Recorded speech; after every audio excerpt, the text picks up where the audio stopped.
Thank you for joining us. We like to shine the light on all that is loving. We can't think of a more lovely person to be sitting with us today. Wow. So thank you. Now I want to be with you every day. Now We'll I want to be your best friends. We'll come along. Yes. I love it. No, yes. So we're just going to kick it off, and Rachel's going to bring us into it. Yes, that was like the most beautiful lead-in as well. Thank you so much. It was like the most beautiful lead-in to my question. Yes. As Tracy said, one of the guiding principles of our show has always been to look for the lovely in all things as much as possible. And it is getting a little bit harder these days to look for the lovely in things like the political discourse. And we've seen lots of ads and flyers and all of that good stuff. So we are wondering, what would you say to somebody who is experiencing voter burnout at this point? What would you say to somebody who is feeling discouraged by the vitriol that's found in politics? Oh, I would say me too. That's the hard thing about what's going on in our country right now is that we see so much division and we see so much ugliness, and politics, which is, what kind of this job entails a lot, is filled with it, probably worse than anywhere else. For me, probably 2 years ago, I recognized that what was happening so much in government and politics was people realized that attacking people moved them, that fear controlled people. And we saw people use it for different reasons to make people make different decisions or whatever it was. But I realized how powerful it was, because I was talking to different people who were making decisions because they were scared, not necessarily on facts or different things like that. But for me, I started then in almost every speech that I gave, talking about the fact that we've become offended by each other. And because we got offended by somebody, we quit talking to them. And that's really where things started to break down.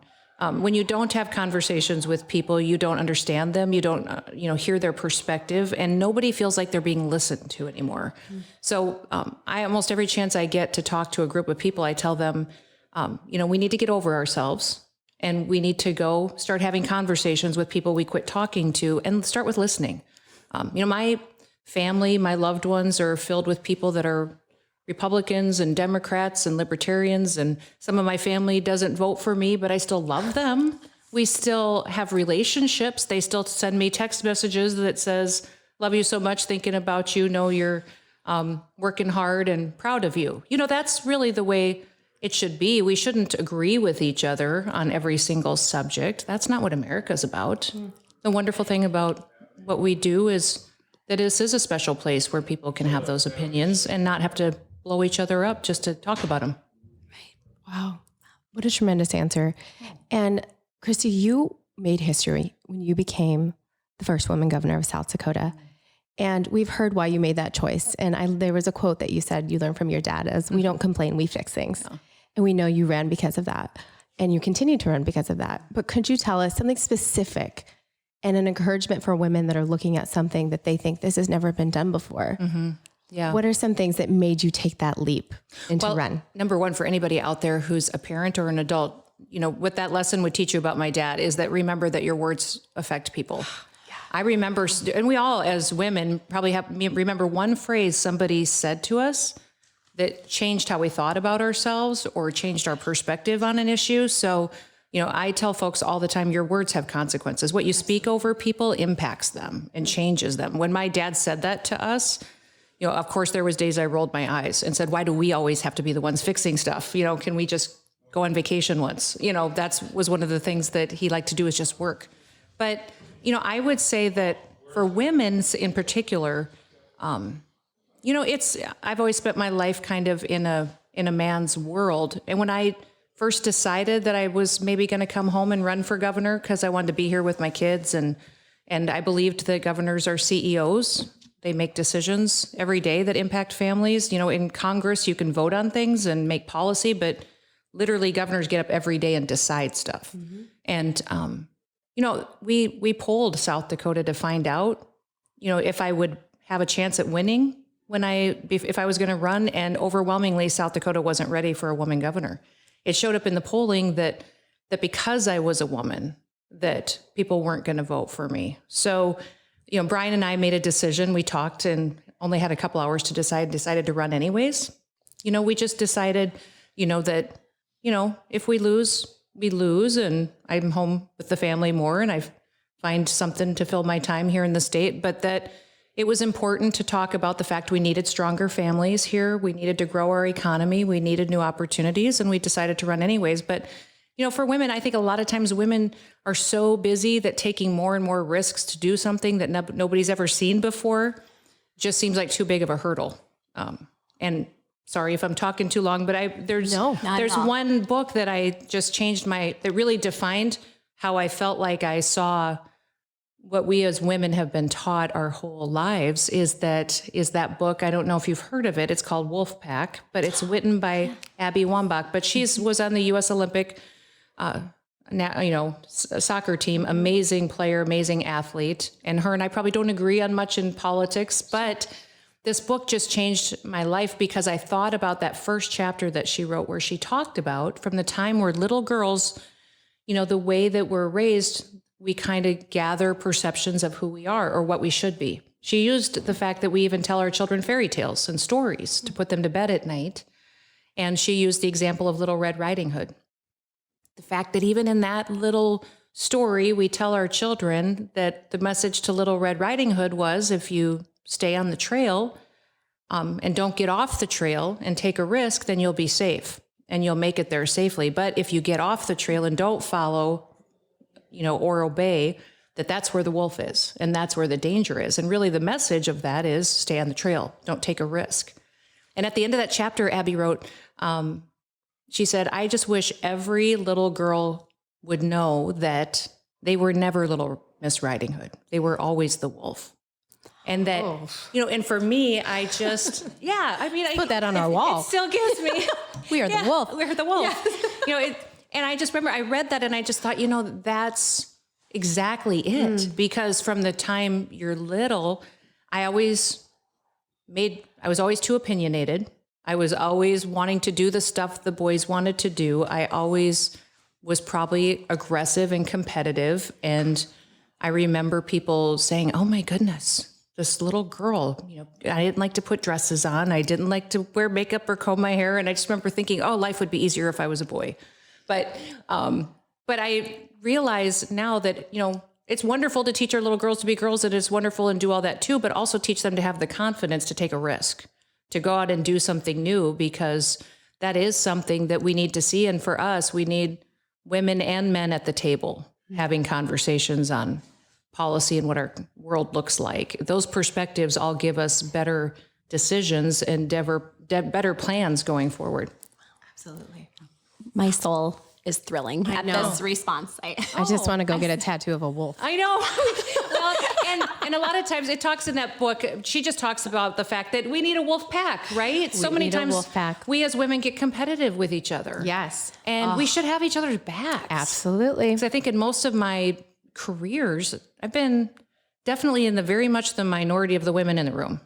And I'm constantly trying to. And I've never been someone I will never vote for someone because they're a woman. I'll never vote for someone or put someone in a position only because they're a woman. The best person should be there. But there's value in having women in the room because I think we're problem solvers. I think we're collaborative and we should have each other's backs. We should have a wolf pack. I agree, Kristi, which is the perfect segue to I was going to say, you girls are making my transition so easy here. Literally, my next question.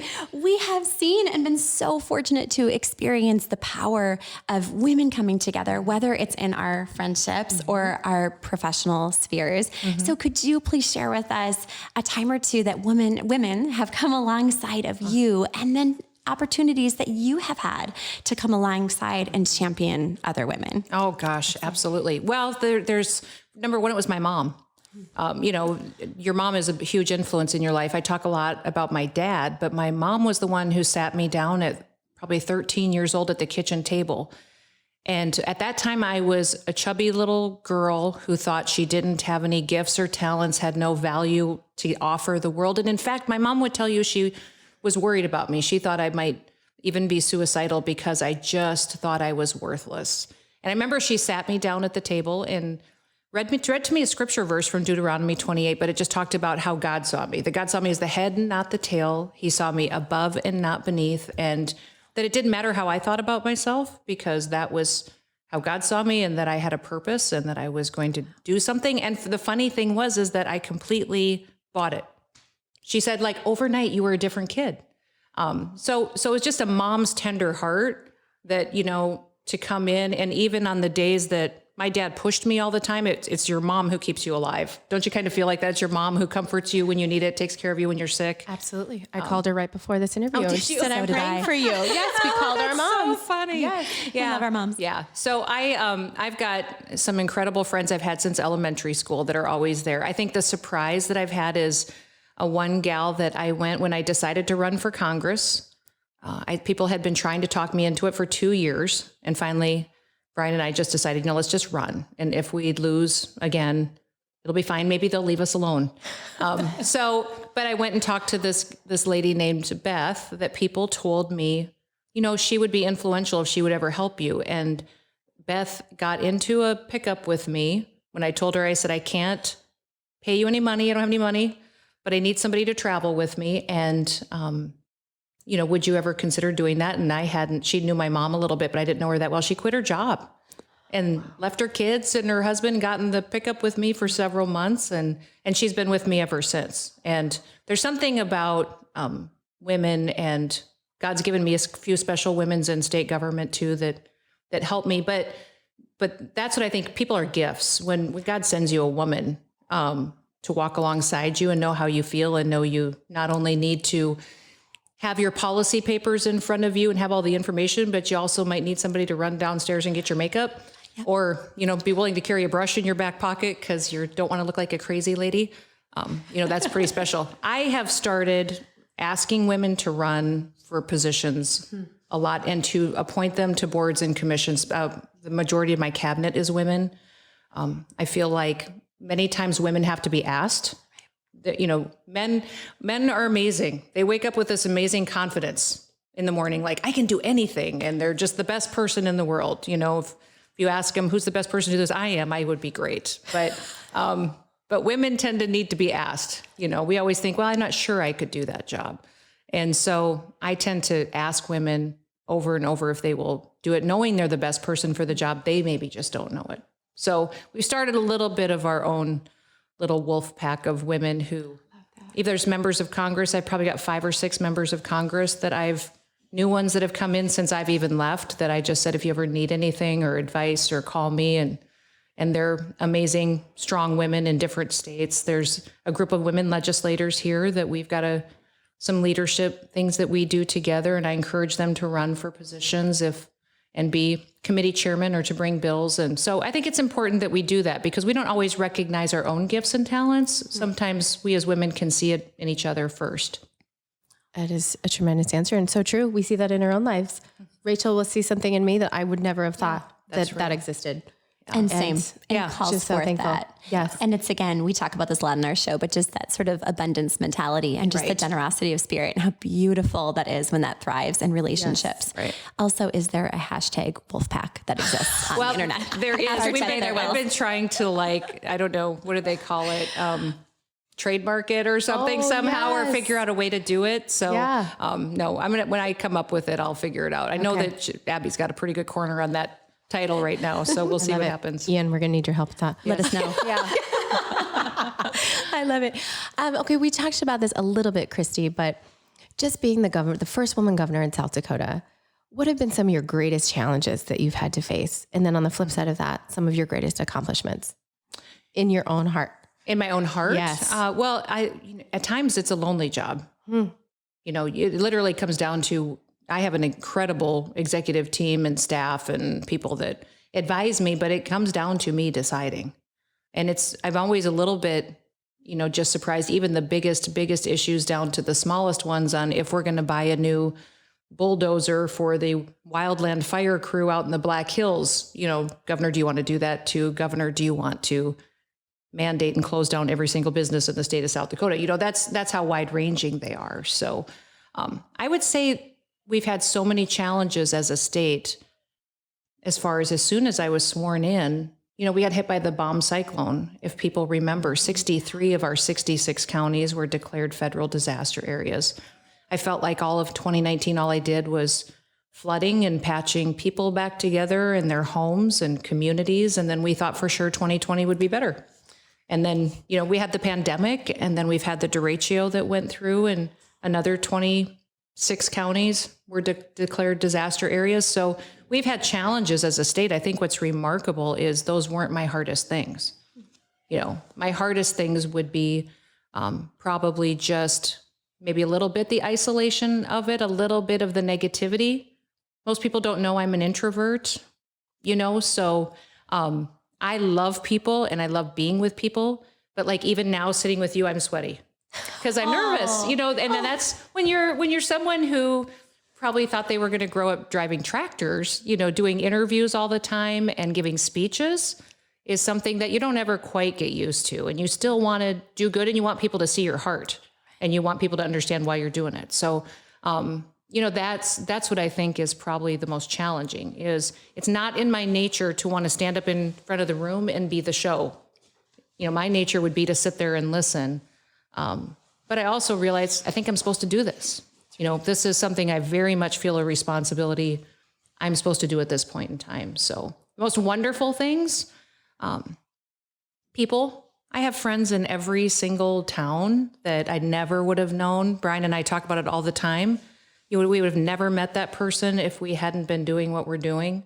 And that's quite a treasure.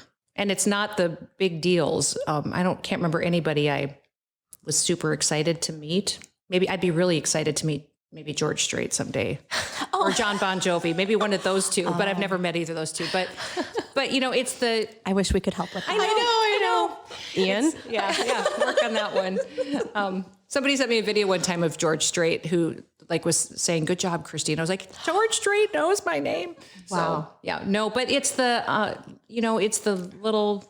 it's the lady that lives in Miller, South Dakota, that was the world champion whistler that, is so proud of her community and volunteers on 10 different boards. And she whistles like a songbird, and it's amazing. And she, that's all those kinds of little things, it's the ice cream shop that used to be down in Elk Point that was such a wonderful, it's closed, but the family that's there is still incredible. It's the notes I get in the mail from, the 86-year-old man in Frederick, South Dakota that sent me $2 because that's how much he had in his wallet. And he opened his wallet that morning and thought of me and thought I might need it. That kind of stuff is incredible and special. That is the most precious so story. endearing. Yeah, I also want to go off track for just a second and say it's really lovely how you keep saying me and Brian and I, this beautiful partnership that you have. Like what a team. I love the way you speak about each other. A gift. Well, it really is. And he's been a trooper because this, if it's probably the hardest on a husband just because they, everybody has an opinion about your wife, so he gets to hear them all. But yeah, he's been a real trooper. Kristi, with our show, we always wanted it to feel like this is a conversation that we're having coffee together and we just happen to have microphones here. Yeah. And so as we sit here in this beautiful little conversation with you, what is something that you would love for people to know about you? What is on your heart that you would love people to know about you? And maybe conversely, is there an area that you feel you are misunderstood in and you would like the opportunity to provide some clarification? But what would you love for people to truly know about you? Well, I think I would love for them to know my heart, that I am someone who does this because of people. I believe every person's created to serve each other. And that this is my way of serving people is to get up every day and try to make the best decision, not in what's impacting me and my political career 6 months from now, but what kind of a world where our kids grow up and our grandchildren grow up in.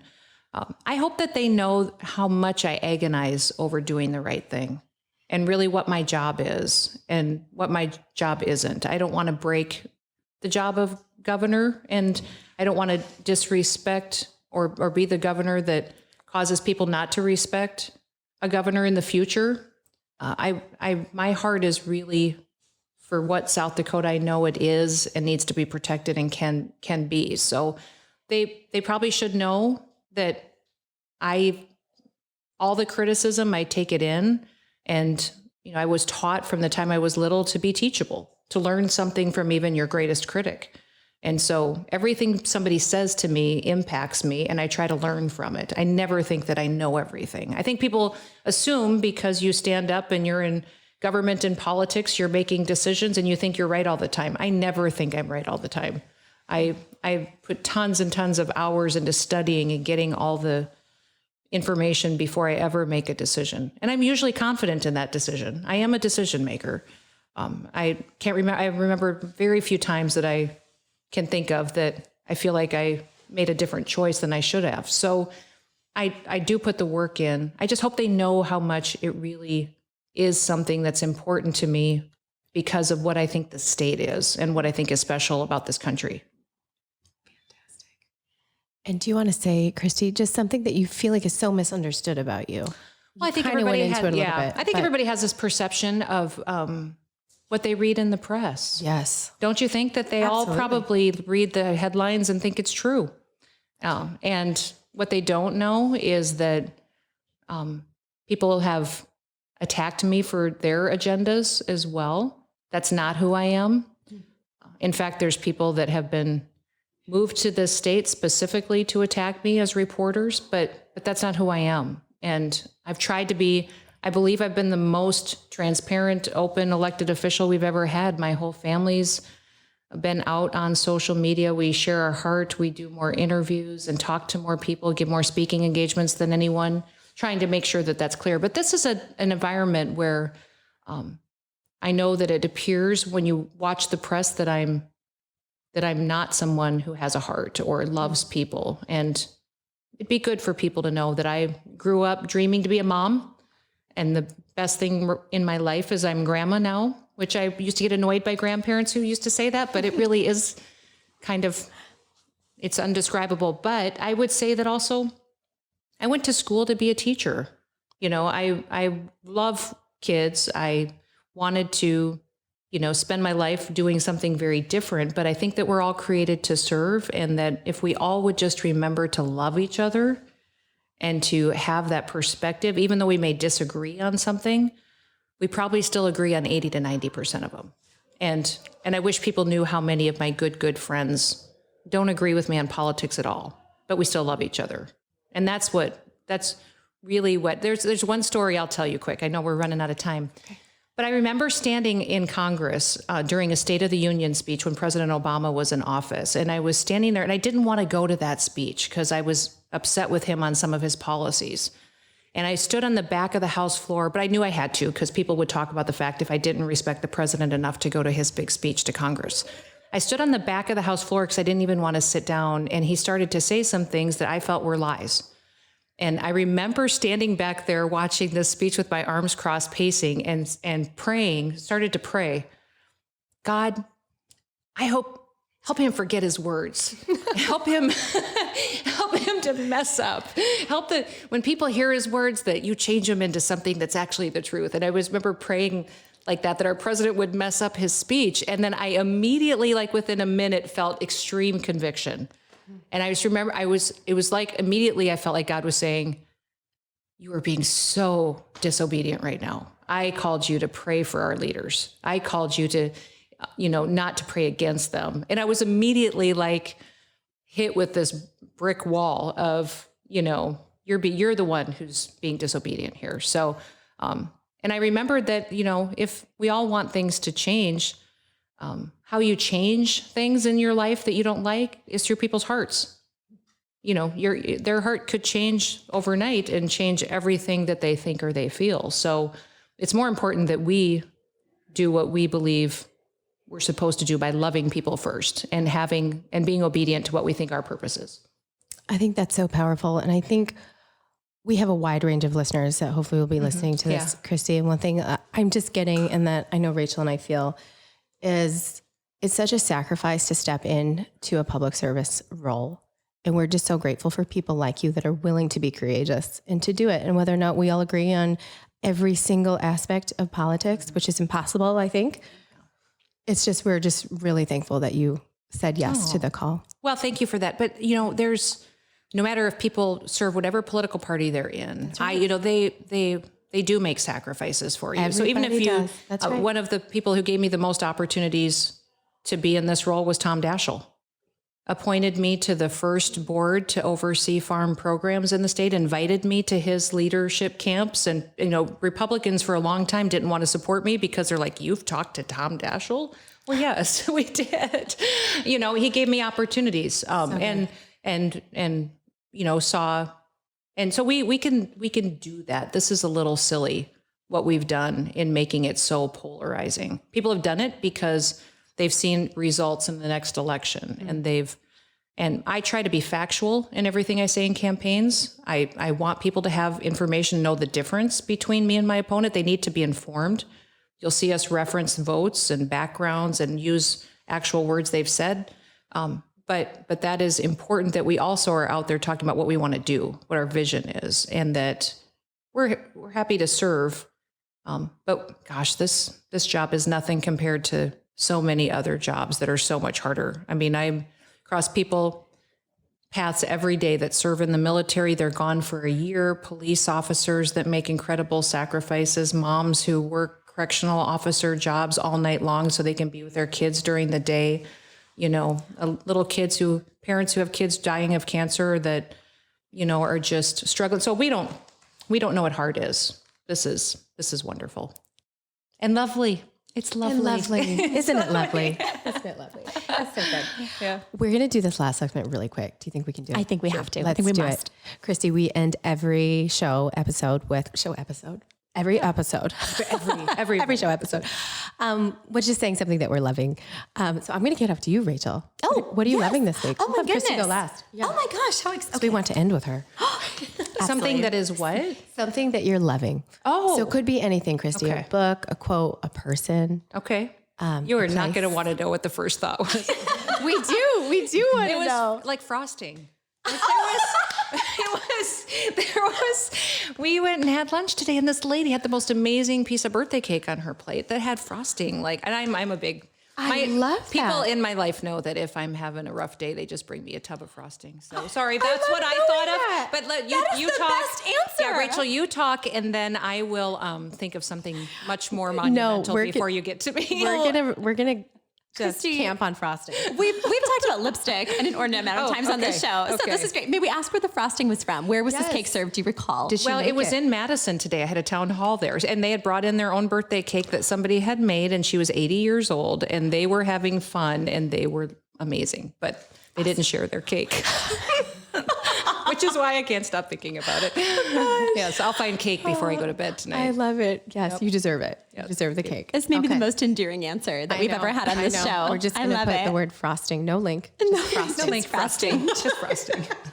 The show notes are going to be easy, you guys. Yeah. That is amazing. Okay, guys, I did take a little note because I want to make sure that I get this correct. A couple of weeks ago, my sweet husband, some dear friends, we went to South Dakota Urban Indian Health to their Voices art show that was here in downtown Sioux Falls. Guys, it was so fantastic. They had beautiful members from the community come out to present art and testimony and conversation. Yes. And it was a beautiful celebration of diversity and, to your excellent point, listening to other people's stories and being able to develop that empathy from listening to one another and really taking in somebody else's experience and truth. And it was such a spectacular time. I'm still talking about Tracy a couple weeks later. In fact, I'm like, I think I'm going to talk about the art show again. I love that you did. Thank you. I love it. It's amazing it's a how good thing to love. they showcase and educate people while bringing them together over relationships. Yeah, it's fantastic. I'm glad you got to go. It was so good. Thank you. How about you, sweetie? I'm going to talk about the Sampson House, who is here today videoing us. We gave him no notice whatsoever, and here he is. Jeff and Sarah, thank you so much for being here. But it's the Sampson House, and our dear friend Val is a co-owner over there. So loving the Sampson House, and we are loving you, Kristi. Thank you for joining us. Thank you.